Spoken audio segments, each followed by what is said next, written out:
guys. Today I'm spilling the tea on me. Let's get ready to rumble! Hey guys, it's Erica from America, your favorite flight attendant, and today I am trying something new. Again, because it kind of is fun to try new things. Am I right? I mean, it's kind of the whole point of being a traveler, right? Today is Q&A Sunday where you ask questions and I answer, but the questions that I got on the Travel Tuesday this week were just so quick and easy that it wouldn't make up a whole video. However, as I was going through hundreds of comments looking to see if I could find other questions, I found some comments on some of my other videos that were kind of negative. And even though it's like a minority of the comments that I get, I think every content creator kind of struggles just a little bit whenever we get negative comments. And I thought, you know what? Since I don't have any questions this week, I'm going to go ahead and announce the winners for the Travel Tuesday video, my very first game for giving away prizes, which I want to do every week. I'm going to not only let you guys know who won that at the end, because that's the way I am, but I also want to address some of these negative comments, and I want to announce a new series that is undoubtedly going to piss people off, but it's something that I've been feeling in my heart for a while that I need to do. So today I want to go ahead and get into some of these negative comments, and then I'll answer those 3 quick questions that I had, announce the results, and then announce the new series. If you're not interested in getting to know more about me, then this is probably not the video for you, because the questions are not like big general questions that most people have about flying. They're very minor. So are you ready to rumble? I feel like I'm ready to rumble.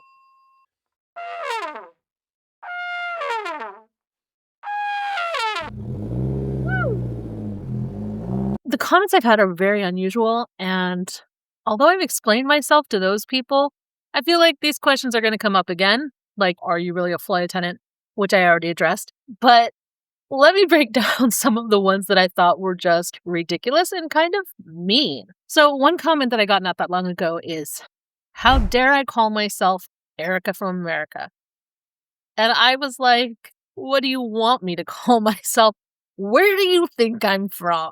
I'm not really good at accents. This is my Southern California accent, which is where I was born and raised. Actually, there's a very simple story about why I call myself Erica from America, and I've done it for probably close to 30 years now. I mentioned before that I studied for a year abroad in Ireland. Ireland was roughly my junior year of college. It was an amazing experience for me to go there. I was living in an international dorm right in the heart of Dublin. I was like probably about 4 or 5 blocks away from Trinity College.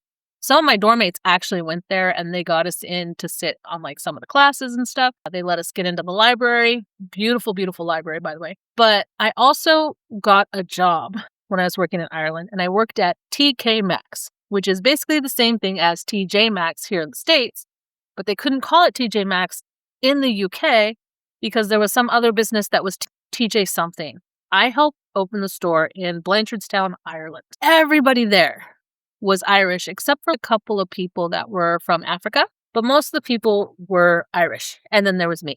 I started introducing myself as Erica from America when I was there, just because it rhymed and it helped people remember my name, especially when I'm in other countries, because they think of the accent and then it comes to their mind really fast. So I've been calling myself Erica from America since I was in my early 20s. It's so much fun when I travel and I say that because it always makes people laugh or giggle or smile. They don't expect it.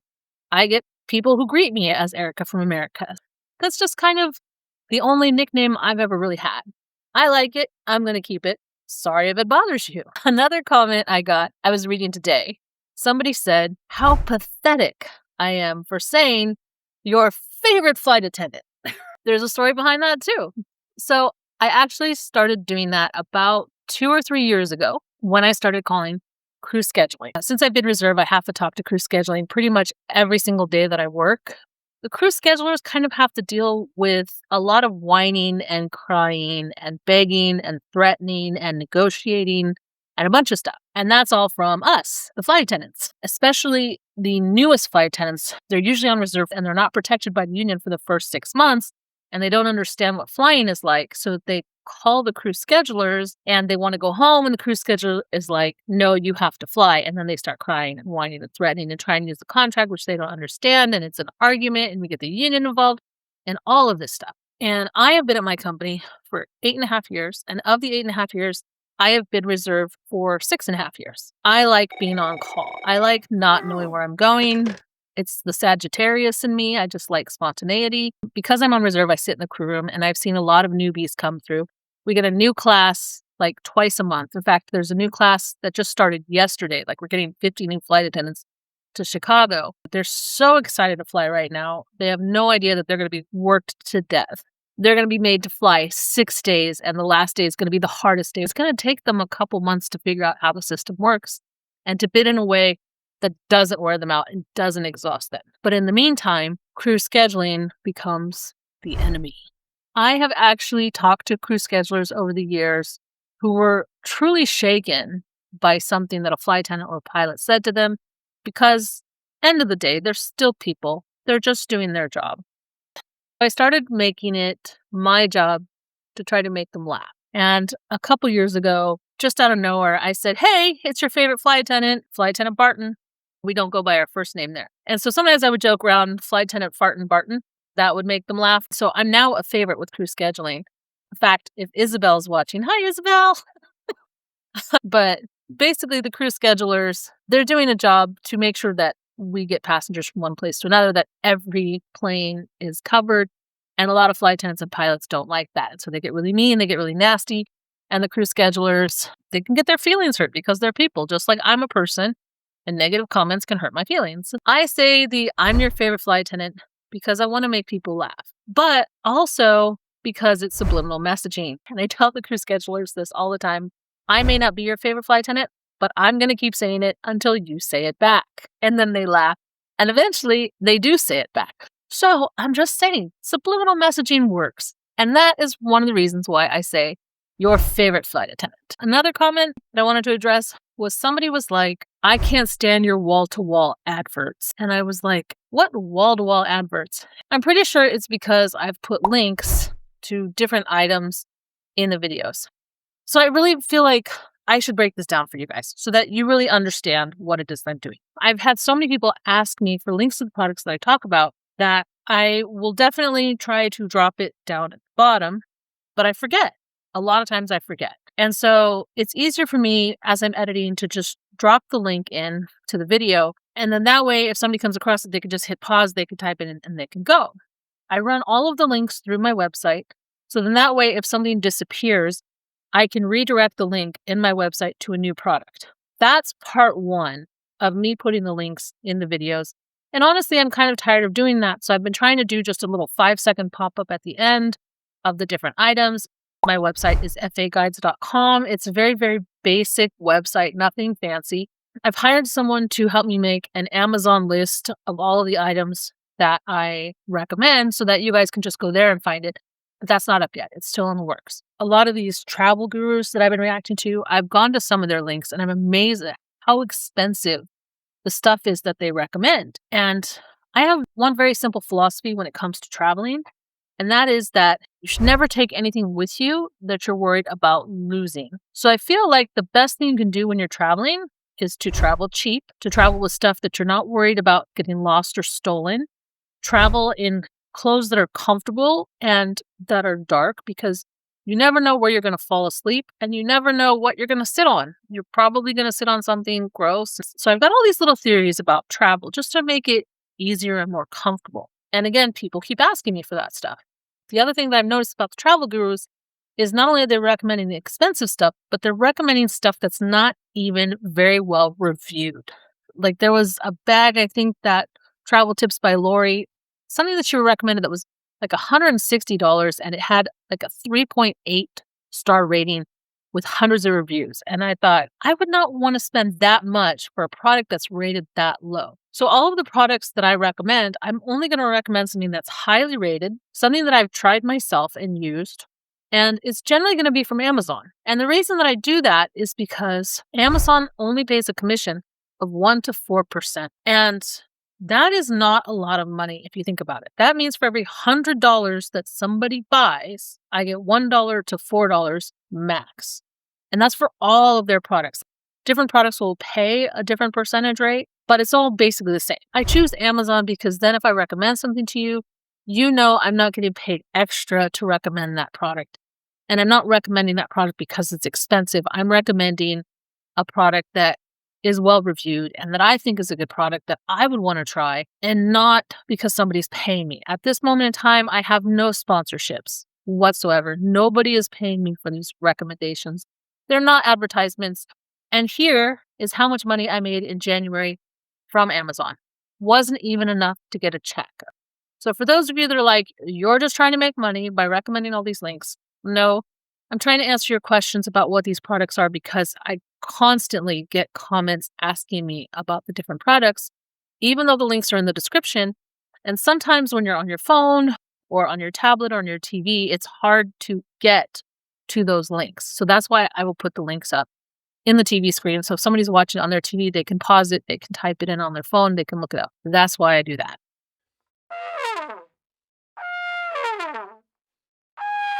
One of the things that really bothered me and made me think with this channel, like, oh, I don't want this channel to be political, is the last No Kings protest, which was in October. And I mentioned it. People were like angry that I mentioned it. Somebody in the last week watched that video where I mentioned that, and they were like, well, I was going to subscribe to you until I saw you mention No Kings. Like, I'm out. Okay. This is not a political channel, but here's the thing. I'm a person. I have my own beliefs. I have my own philosophies. I don't mind talking to anyone. I don't judge anyone. I'll definitely judge you if you're racist or homophobic or transphobic or disability phobic or if you're any kind of phobic. And that's part of being a flight attendant. You can't be in the travel industry and have any of those prejudices. It'll just get you fired. And honestly, I just think it's a terrible thing to do. I am going to occasionally mention that I have beliefs and thoughts and feelings. And if you don't like that, you're at the wrong content creator's website. I'm doing this one last because this one goes right into the new series that I want to do. You guys ready for this? And I'm sorry if this pisses you off, but I'm hoping this will be a good thing and not so much a political thing as a story thing. As I said, I studied abroad in Ireland in my early 20s, and having that chance to study abroad opened my eyes to a bigger world. And I truly believe that people who have hate in their heart have not traveled extensively. If you have hate in your heart and you go to other places, things are going to go badly for you. But if you go to these other places with an open heart and open yourself to the possibility of things that you can see in other countries, other cultures, even in this country, the other cultures, you have the best opportunity to become the best version of yourself. So when I went to Ireland for the first time, I was 22, 23. I was going to the American College Dublin, which was a satellite school at Dublin University in Florida, even though I was from Southern California. That was just how the exchange program worked out. I think it was their second year in business, having this satellite school open. And the dorm that they put us in, they did not have enough American students to go to. So they opened the doors to all of the students in all of the universities in Dublin. And we had kids under the same roof from all these countries, all over the world. It was a fantastic opportunity for me to learn about other cultures. The one thing that happened during that year that made me see America in a different light, I'm not even sure what it was exactly. I just know that America bombed some embassy somewhere, and the Irish students were up in arms about it. And they did a protest around Trinity where they held hands to peacefully protest what America was doing. And I remember looking at them and walking around the school and seeing them stretched out as tight as they could with their hands held, thinking, America's never going to see this. America's never even going to know that this protest is happening because most Americans don't care about what's happening outside of America. Now, maybe that's not the case now, but I truly felt like that was the case back then when I was in college. It opened my eyes to the fact that a lot of the world is watching us here in America, and they're waiting to see what we do. Our economy has fed a lot of other economies and vice versa with imports and exports. And so when 9/11 happened, I looked at it through a different set of eyes than everybody else. I was watching the other Americans, especially the ones at work, on that day. And I was thinking, if the rest of the country is reacting the way that my coworkers are reacting, this is really not good, because we were calling for blood, immediate blood. We wanted somebody's head served up on a platter that day. Where most Americans were demanding blood, I was thinking about the people in Ireland and how it was a smaller country, and what were the other countries thinking? Because we're a sleeping giant. We just got attacked. And how is this going to affect the rest of the world? I knew then that America was one of the greatest countries in the world. One of. Not necessarily the greatest country in the world, because when I was in Ireland, I realized that the police in the UK and in Ireland didn't have guns. And not only that, when I was there, I was listening to the radio, and Ireland on the radio announced that they had had 33 deaths by gun in the whole country for the entire year. And I was like, what? For the entire year? And then I looked up the statistics for America at the time, because the internet was still pretty new and it had that kind of information. And it said that we were at like 33,000 for the year. And it blew my mind at the massive difference, because Ireland is not exactly a small country.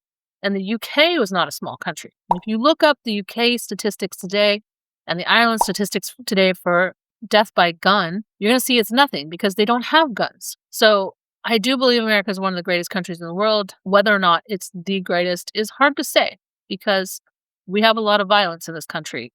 And apparently we have a lot of racism in this country, which does make me uncomfortable. But I don't care if you're a Democrat or Republican. I don't care if you're MAGA. I have a captain who's a friend who's MAGA, and I consider him a friend.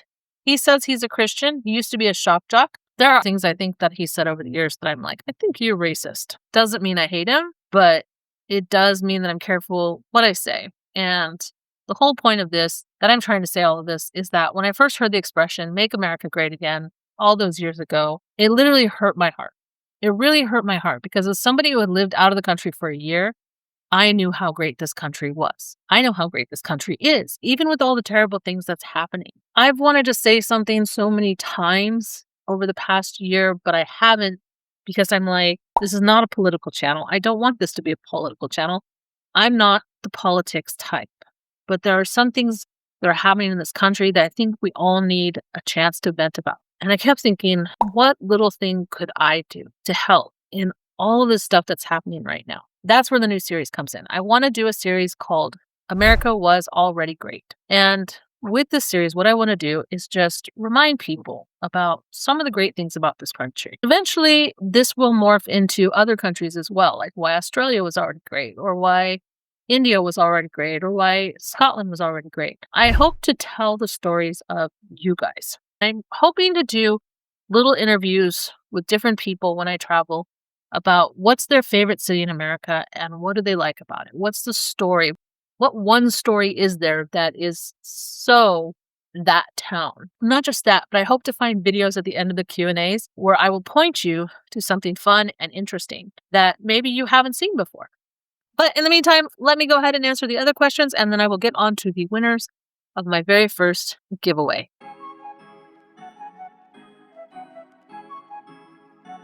Here's the first question. Hi, Erica. Your videos are insightful and are helping me prepare for an upcoming flight.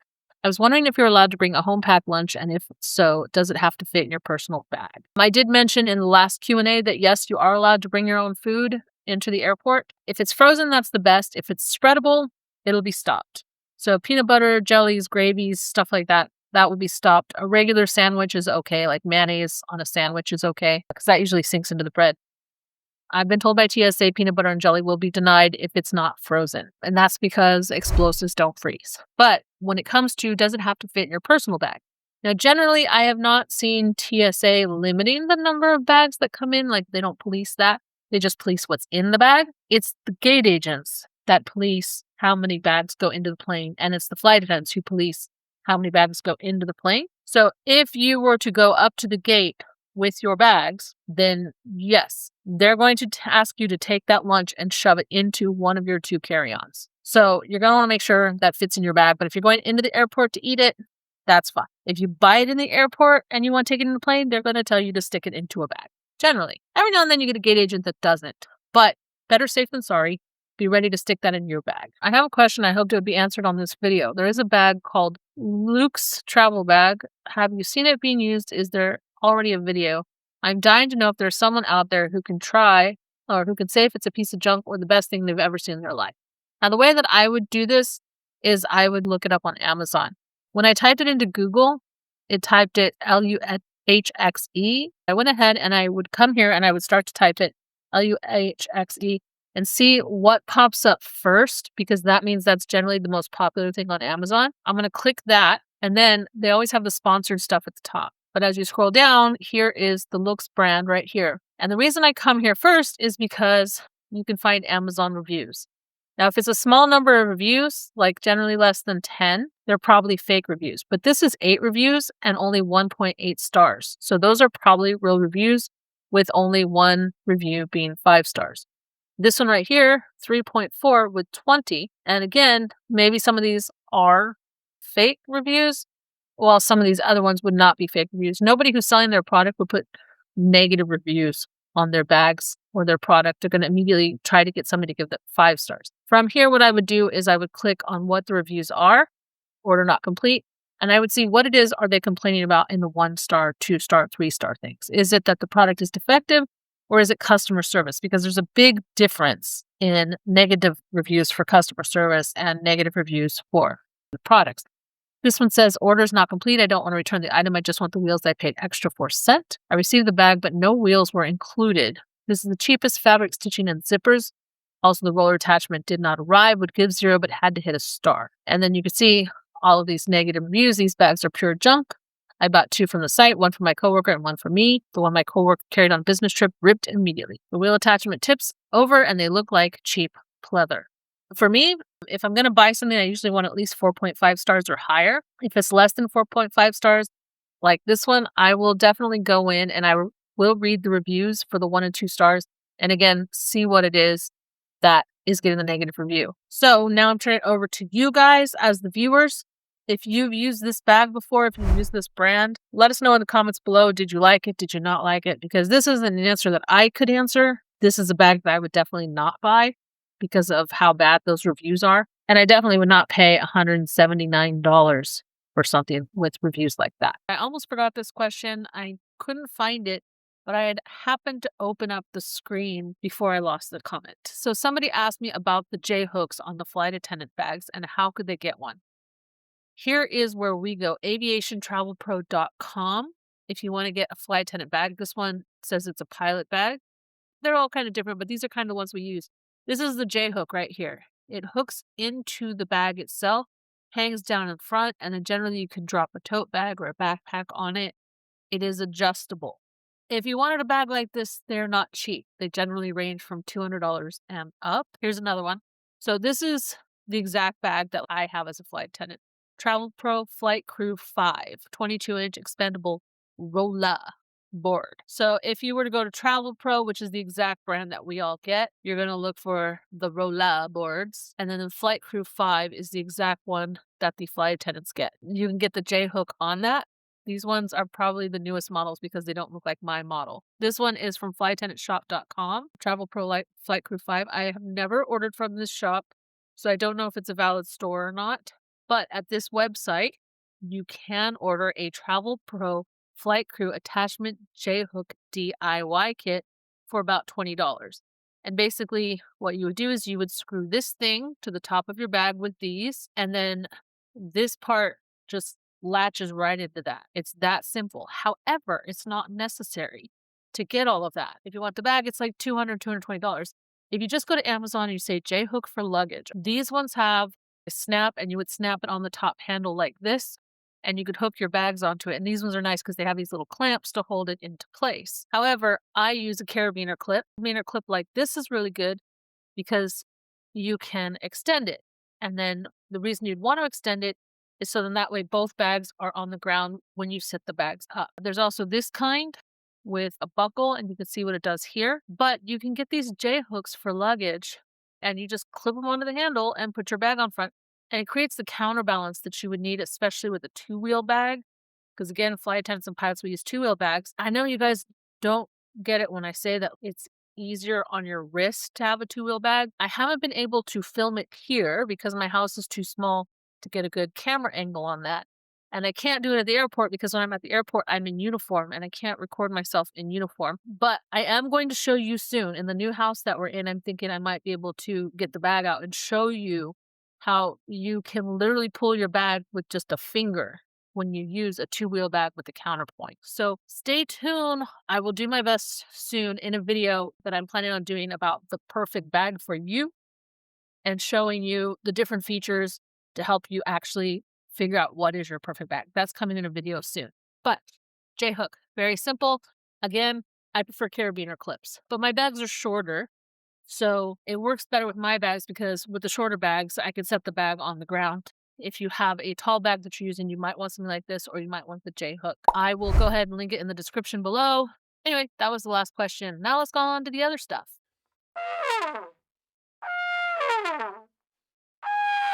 Okay, guys. And now it's time to announce the winners of my very first ever giveaway.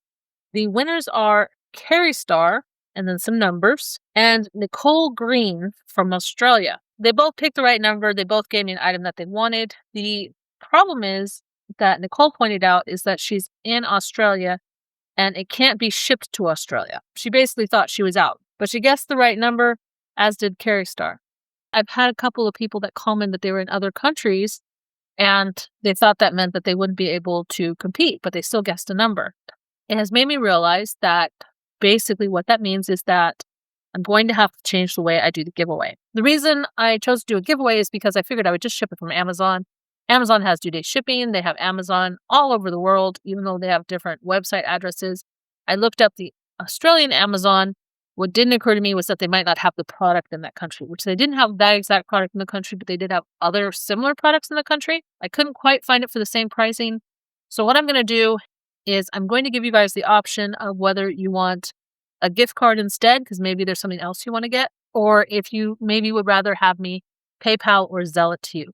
Now, having said that, I also want to make sure that I'm actually giving the winners the prize. We're trying to think about security and privacy and all that. So what I'm going to do is I will announce every Sunday who the winner is, and I will show the icons like I'm doing now, and then I will go and I will find your comment and I will reply to it. When I reply to it, it's going to send you an email as long as your comments are emailed to you. So you have to go into YouTube and turn those email comments on. I will reply with a comment to you, like, here is the website you're going to go to claim your prize, and then I will delete that comment. So the only way you're going to be able to see that is to actually have it emailed to you. If for some reason you didn't get that, then just let me know in the next pinned comment on the next video, and I will try to follow up with you and make sure that you get the link so that you can claim your prize.